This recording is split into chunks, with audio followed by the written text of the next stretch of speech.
Salut la compagnie, comment ça va là-dedans? Un ancien champion de l'UFC, Fabricio Werdum, donne son avis sur le combat à venir, le choc des titans entre Ciryl Gane et Francis Ngannou. Franchement, ça va être assez intéressant d'avoir l'avis et l'œil critique et avéré, aguerri plutôt, d'un ancien champion comme lui. C'est un peu comme si les Jedi voulaient sauver la Terre du Milieu contre Thanos.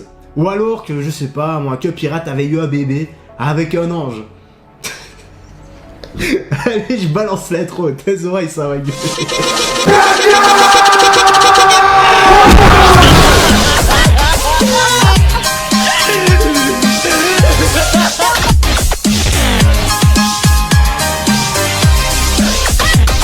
Ça va, t'es toujours là, tu supportes toujours mes conneries, frérot Serette, sois le bienvenu, installe-toi bien confortablement.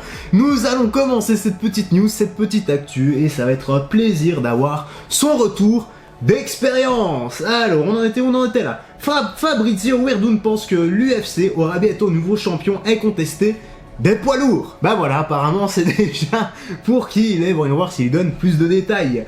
Werdum, ancien champion des poids lourds de l'UFC, lui-même pense que Ciryl Gane va écraser Francis Ngannou lors de leur combat de championnat le 22 janvier dans leur tête d'affiche de l'UFC 270 pour nous les Belges. Donc il est clairement pour Ciryl Gane, il veut voir clairement battre Francis Ngannou. Maintenant on va savoir si ce sera sur une soumission, au point ou avec un KO. Donc moi personnellement je ne m'avance pas trop là-dessus, je l'avais déjà dit, c'est du 50-50. Je l'ai déjà dit, d'un côté on a une brute épaisse, une force de la nature qui techniquement, faut dire ce qu'il est, il est vraiment pas dégueulasse du tout, mais de l'autre, on a carrément son opposé, Ciryl Gane, qui lui, est monstrueux techniquement, très mobile, et voilà, cardio également, à couper le souffle, sans vouloir faire de jeu de mots. Pour moi, franchement, c'est trop compliqué de sortir un gagnant. Allez, la suite. Gane détient actuellement le titre intérimaire qu'il a remporté en août en arrêtant Derek Lewis.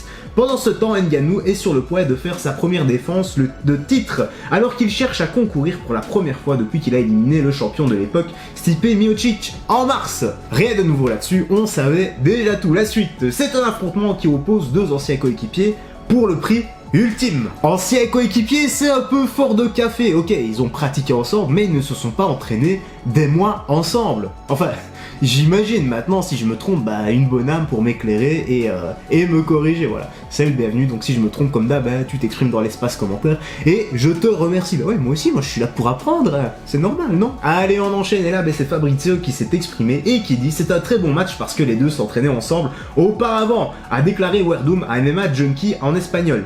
Il y avait cette vidéo qui était sortie de leur combat et le français avait l'air mieux. Le champion Francis Ngannou est très bon évidemment, il est très fort et il est très impressionnant. Je ne le trouve pas très complet, mais c'est le champion, donc c'est difficile de le critiquer. Je crois qu'il manque sur le terrain, mais peut-être que le français manque aussi sur le terrain. Nous ne l'avons pas vu, donc ça pourrait être une bagarre au pied. Encore une fois, ok, ils ont fait quelques sparring ensemble, mais attention, là, ce que je vais dire là, ça ne regarde que moi, vu de ma fenêtre, voilà, je n'en vois absolument pas en compte ce que Fabricio a dit, parce que moi, voilà, comparé à lui, je suis absolument personne. En gros, ils ont fait quelques sparring ensemble, mais quelques sparring ne te permettent pas de connaître ton adversaire à fond. En gros, ils se sont simplement un peu jaugés. Un bête exemple, moi, je m'entraînais avec un gars extrêmement doué en boxe. Ça faisait 17 ans qu'il pratiquait la boxe anglaise. Et à haut niveau, mon entraîneur m'avait mis contre lui pour comme sparring partner.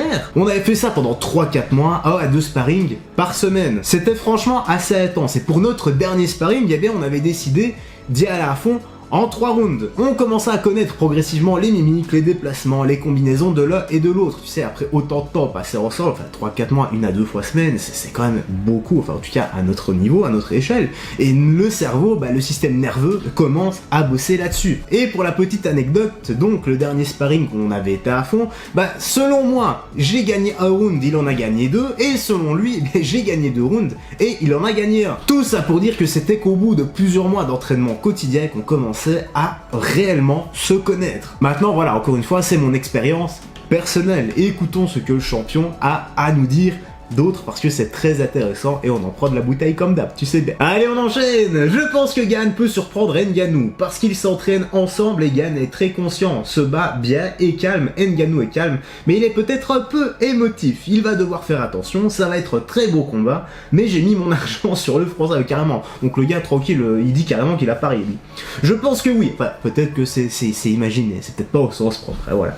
Il est intelligent, calme, contrôle le combat, gère bien la distance. Je ne pense pas qu'il il n'éliminera Ngannou, mais je le vois gagner au poids. Donc ok, donc pour lui, pas de KO sur Ngannou, mais il gagnera certainement au poids, ou qui sait, voilà.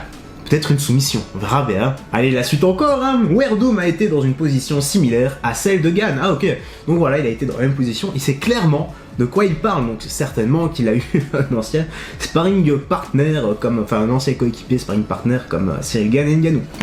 Et il a remporté le titre intérimaire des poids lourds de l'UFC en 2014 en éliminant Mark Hunt, sacré morceau celui-là aussi, hein, à l'UFC 180 au Mexique. Il a ensuite eu la chance d'unifier la ceinture contre Ken Velasquez à l'UFC 188. L'année suivante, Werdum a soumis Velasquez avec un étranglement à guillotine pour devenir le champion incontesté. Ah bon flashback, retour en 2014. Ah quelle belle année, on s'en rendait pas compte, mais il n'y avait pas de masque, pas de distanciation sociale, pas de fausses épidémies, le Covid-19 et tout ce qui s'ensuit, franchement. Ah, liberté, liberté, liberté, égalité, fraternité. Ça manque en ce moment, ça manque, tout cela est bafoué. Allez, la suite. Récemment, une vidéo a fait surface dans les coulisses de l'UFC 268 qui semble montrer Ngannou passer et ignorer Gane, qui semblait surpris par la situation. Et Ngannou est sorti plus tard et a déclaré qu'il ignorait son ancien entraîneur et manager Fernand Lopez. On va pas s'intéresser là-dessus, on a déjà fait la review, t'es libre d'aller la voir la suite. Quoi qu'il en soit, Werdum pense que c'est une bonne attitude à adopter par le champion incontesté.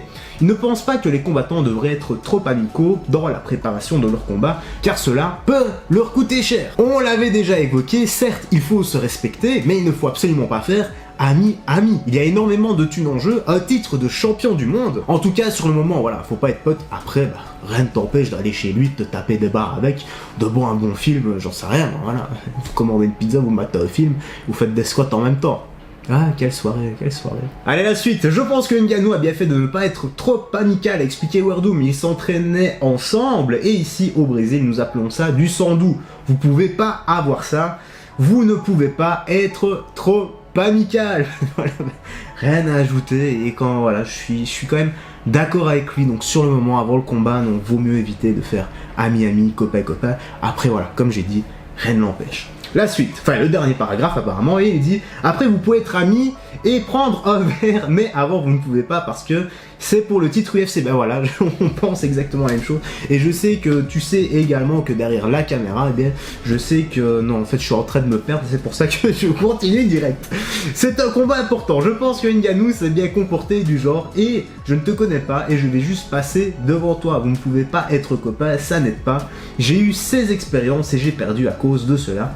Tu dois être prudent. Ben voilà, des phrases, l'expérience et la vie d'un champion que nous avons écouté. Franchement, ça fait vraiment plaisir d'avoir des gens aguerris comme ça qui donnent leur avis. Franchement, ce genre de vidéo, c'est avec plaisir qu'on lit tout ça, qu'on écoute et en même temps, par la même occasion, qu'on apprend. Et bien voilà, frérot Sorette, la petite news, la petite actu se termine ici. J'espère que tu t'es bien amusé, que tu as pris un bon moment en notre compagnie. N'hésite pas à réagir dans l'espace commentaire. Est-ce que tu es plutôt d'accord avec Fabrizio ou pas du tout, comme quoi ils ne peuvent pas faire copain, etc. Et surtout, est-ce que tu penses qu'il a raison? Est-ce que tu penses que Gane va vaincre Francis Ngannou ou pas du tout? Et comme d'habitude, tu peux argumenter dans l'espace commentaire. Eh bien écoute, moi je vais aller m'entraîner maintenant, voilà. Et il est temps, n'oublie pas de prendre bien soin de toi, des gens que tu aimes, de faire du sport régulièrement, d'avoir une bonne alimentation, une bonne hygiène de vie, c'est très important pour ta santé. Vitamine oméga 3, ce sont la base des compléments alimentaires. Et quant à moi, frérot Sorette, écoute, je vais te laisser ici. Je te dis à la prochaine et porte-toi bien.